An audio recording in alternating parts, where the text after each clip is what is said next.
Assalamualaikum warahmatullahi wabarakatuh. Selamat pagi semuanya. Apa kabar? Semoga yang kemarin habis vaksin hari ini kondisinya sudah sehat walafiat ya. Amin. Nah, di sini harusnya hari Selasa kalian ada Zoom meeting sama Ibu. Tapi ternyata karena hari Selasa itu Ibu ada rapat, jadi untuk materi yang berikutnya itu Ibu sampaikan di video saja ya.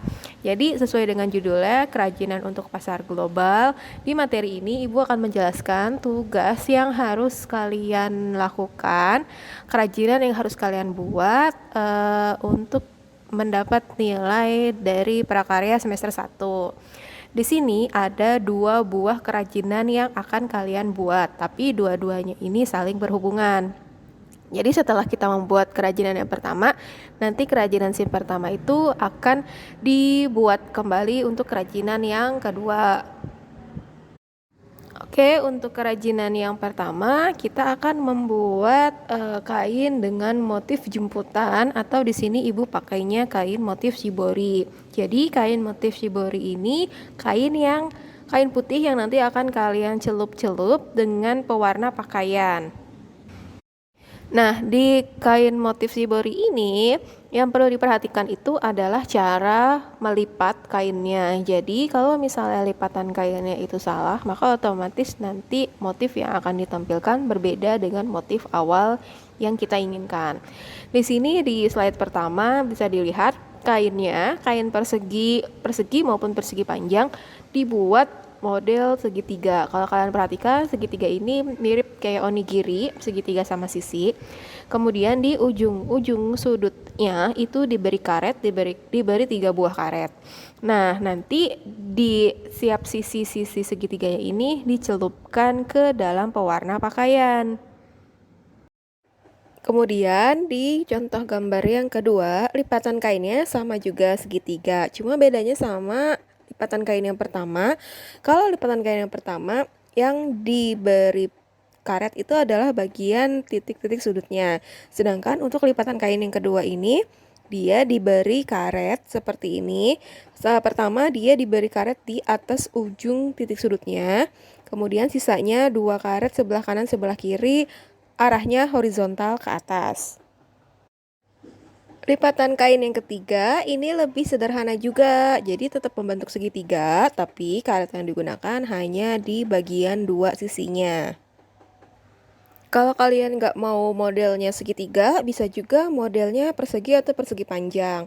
Untuk model persegi atau persegi panjang, lipatan kainnya, ini lilitan karetnya mirip sama lilitan karet pada saat kita membungkus atau mengikat benda atau paket kardus, ya kan? Jadi dibikin 2 di bagian panjangnya dan 2 di bagian lebarnya. Untuk kain dengan motif bulat-bulat seperti ini, nah di kainnya itu dibuat buntalan-buntalan yang diikat dengan karet. Jadi nanti yang dicelup itu adalah bagian si buntalan-buntalan tersebut. Oke, itu tadi untuk motif-motifnya. Jadi untuk motif ini bebas ya, kalian mau pakai motif apapun. Kalau semisal nanti kalian menemukan motif yang menurut kalian lebih bagus, lebih baik, lebih kalian kuasai, boleh kok pakai motif itu. Gak mesti harus motif yang Ibu tampilkan di sini yang harus kalian nanti bikin ya, enggak mesti kok. Nah, lanjut ke bahan dan alatnya. Di sini bahan pertama yang digunakan adalah kain warna putih atau warna krem dengan ukuran 1 kali 1 meter. Ingat ya, kain putih minimal ukuran 1 kali 1 meter. Nah, yang cewek atau yang cowok kalau misalnya di rumahnya ada kerudung putih. Biasanya kan kalian kalau sekolah kan pakai kerudung putih. Nah, kerudung putihnya ini udah nggak bisa dipakai lagi, udah nggak mau kalian pakai lagi. Boleh kok kain tersebut atau kerudung tersebut dijadikan bahan untuk motif kain shibori ini. Kemudian untuk karet gelang ini jumlahnya terserah sama kalian ya. Kalian mau pakai berapa banyak. Terus ada garam 2 sendok makan dan cuka 1 sendok makan. Pewarna pakaian, nah pewarna juga sama. Ini bebas kalian mau pakai berapa warna. Atau kalau misalnya kalian mau 1 warna aja, is okay kok. Tapi kalau misalnya mau bikin yang bervariasi warna-warni, mau pakai beberapa warna itu juga nggak apa-apa. Kemudian yang terakhir ada air. Sedangkan untuk alatnya, pertama ada wadah plastik, jumlahnya sesuai dengan pewarna yang mau kalian pakai. Jadi kalau misalnya kalian cuma mau pakai satu warna, berarti butuh wadah plastiknya hanya 2. Jadi satu nanti untuk tempat larutan air garam dan cuka, satu lagi untuk larutan pewarnanya. Wadah plastik ini biasanya yang dipakai buat kalau kita pesen makanan online, itu biasanya pengganti styrofoamnya kadang suka pakai wadah plastik gitu kan, yang sekali pakai. Nah, kita bisa pakai wadah plastik itu. Terus ada sarung tangan plastik supaya nanti pas nyelup-nyelup tangan kalian nggak kena pewarnanya. Lalu ada sumpit sendok garpu yang sudah tidak terpakai. Jadi sumpit sendok garpunya ini nanti buat melarutkan si pewarna pakaian dan juga melarutkan air larutan garam dan cuka. Untuk cara pembuatan, sebenarnya di sini ibu ngebebasin kalian mau pakai cara pembuatan seperti apa. Tapi di sini ibu kasih tahu dulu ya, ini untuk cara pembuatan versinya ibu. Pertama, jadi harus kita lakukan itu adalah mengikat kain-kainnya. Jadi habis dilipat-lipat-lipat, kemudian kamu ikat pakai karet gelang.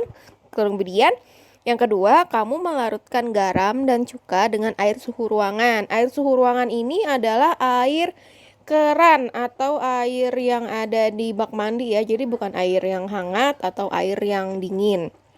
Kemudian, setelah bikin larutan garam dan cuka, si kain yang sudah diikat tersebut dicelupkan ke dalam larutan gula. Kemudian step selanjutnya, ini sebenarnya opsional, boleh dipakai atau enggak.